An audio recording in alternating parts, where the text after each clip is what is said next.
সর্বজনীন pension scheme প্রত্যয়কে বৈষম্যমূলক দাবি করে অনির্দিষ্টকালের কর্মবিরতি অব্যাহত রেখেছেন শাহজালাল বিজ্ঞান ও প্রযুক্তি বিশ্ববিদ্যালয়ের শিক্ষকরা। তাদের দাবি, সর্বজনীন প্রত্যয় স্কিম পাবলিক বিশ্ববিদ্যালয়ের কর্মকর্তাদের জন্য বৈষম্যমূলক। সরকারের উচিত ছিল এমন একটি বৈষম্যমূলক পেনশন স্কিম তাদের উপর চাপিয়ে না দিয়ে সুষ্ঠু আলোচনার মাধ্যমে সিদ্ধান্ত নেয়া।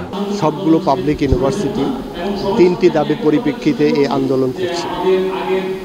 দাবিগুলো হলো আমাদের সুপার গ্রেড দেওয়া, স্বতন্ত্র বেতন স্কেল দেওয়া এবং বর্তমানে যে পেনশন স্কিম, সেই পেনশন স্কিমের বিপক্ষে দাঁড়িয়ে আমাদের এই আন্দোলন।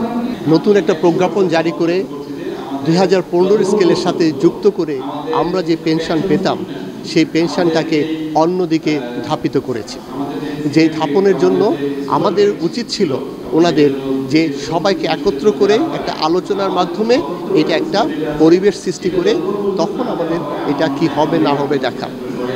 কিন্তু ওনারা যেটা করলেন সেটা হলো যে আমাদের উপর চাপিয়ে দিলেন। এই চাপিয়ে দেওয়াটা আমরা কোনোভাবেই মেনে নিতে পারছি না। বিশ্ববিদ্যালয়ের শিক্ষকরা দীর্ঘদিন ধরে তাদের ধারাবাহিক আন্দোলনের কর্মসূচি চালিয়ে আসছে তিনটা সুস্পষ্ট দাবিতে। বিশ্ববিদ্যালয়ের শিক্ষকরা মনে করে যে এটা অত্যন্ত বৈষম্যমূলক, কারণ যে ছাত্রটা একই বিভাগের 30 তারিখ জয়েন করবে সে একরকম পেনশন ব্যবস্থা পাবে, আর যে ছাত্রটা তারই ব্যাচমেট যদি হয়ে থাকে একই বিভাগে 1 তারিখ যদি জয়েন করে তার বেতন ব্যবস্থা, পেনশন ব্যবস্থা অন্যরকম হবে। সেটা কোনো অবস্থাতেই গ্রহণযোগ্য না। আমরা চাই না দেশের শিক্ষা ব্যবস্থা ধ্বংস হোক। আর বিশ্ববিদ্যালয়ের শিক্ষকরা অনেক দিন ধরেই তাদের স্বতন্ত্র বেতন স্কেল এবং প্রস্তাবিত, যেটা অলরেডি ঘোষণা করা হয়েছিল যে বিশ্ববিদ্যালয়ের শিক্ষকদেরকে সুপার গ্রেড দেওয়া হবে, সেই প্রস্তাবিত সুপার গ্রেড এবং স্বতন্ত্র বেতন স্কেলের দাবিতে অনেক দিন ধরে আন্দোলন করে আসছে। এবারও তারা তাদের এই কর্মসূচির ভেতরে তারা তিনটা দাবি। বর্তমান পেনশন ব্যবস্থায় আমাদেরকে কোনো চাঁদা দিতে হয় না, কিন্তু প্রত্যয় স্কিমে আমাদের কিন্তু বেসিকে 10% দিতে হবে। তো আমার বেসিক থেকে যদি 10% টাকা নিয়ে নেওয়া হয়, এমনি আমাদের চলতে কষ্ট হচ্ছে, সুতরাং আমাদের উপর চাপ আরও বেশি পড়বে। 2 নম্বর বিষয় হচ্ছে আমাদের জন্য কোনো গ্র্যাচুইটি প্রত্যয় স্কিমে রাখা হয়নি, যেটা বিদ্যমান পেনশন ব্যবস্থায় আছে। তারপরে আরেকটা বিষয় হচ্ছে ছুটি নগদায়নের একটা বিষয় আছে, যেমন পিআরএলে গেলে 18 মাসের বেতন সহ ছুটি পাওয়া যায়, সেই জিনিসটা থাকতেছে না।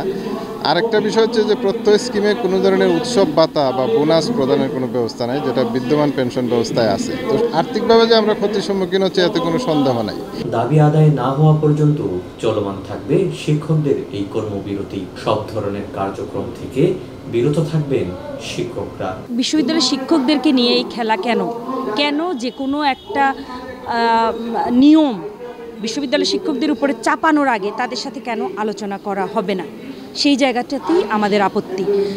সরকার আমাদের সাথে আলোচনা করে বোঝাতে পারে যে অর্থনীতির এই পরিস্থিতি, আমরা যদি এভাবে আগাই তাহলে কেমন হয়, এইটুকু বলতে কেন এত দ্বিধা আমাদের, সেটাই শুধুমাত্র আমাদের সেই পয়েন্টটাই যে আমাদের ইন্টেনশন যদি গুড হয়, সবাই চাই আমরা দেশ এগিয়ে যাক। বিশ্ববিদ্যালয়ের শিক্ষকরা দেশ এগিয়ে যেতে কখনো বাধা দিয়েছে সেটা কেউ বলবে না, বরং বিশ্ববিদ্যালয়ের শিক্ষকরাই সুস্থ সংস্কৃতি চর্চা করতেছে, শিক্ষা গবেষণা সব কিছু বিশ্ববিদ্যালয়ের শিক্ষকরাই করতেছে। দেশকে এগিয়ে নিয়ে যেতে বিশ্ববিদ্যালয়ের শিক্ষকদেরই অবদান।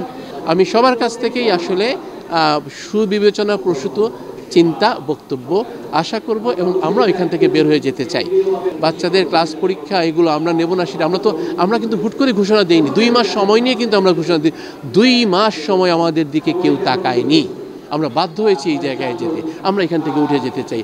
আমাদেরকে তোলার ব্যবস্থা যৌক্তিক যে জায়গা, সেই জায়গাগুলোকে অ্যাড্রেস করে তোলার ব্যবস্থা সংশ্লিষ্ট কর্তৃপক্ষ সর্বাগ্রে মাননীয় প্রধানমন্ত্রীর কাছে আমি আহ্বান জানাই। শিক্ষকদের আশা, শিক্ষাক্ষেত্রে স্বাভাবিক অবস্থা ফিরিয়ে আনতে অনতিবিলম্বে কর্তৃপক্ষ পেনশন স্কিম বাতিল করবেন, এই প্রত্যাশা শিক্ষকদের।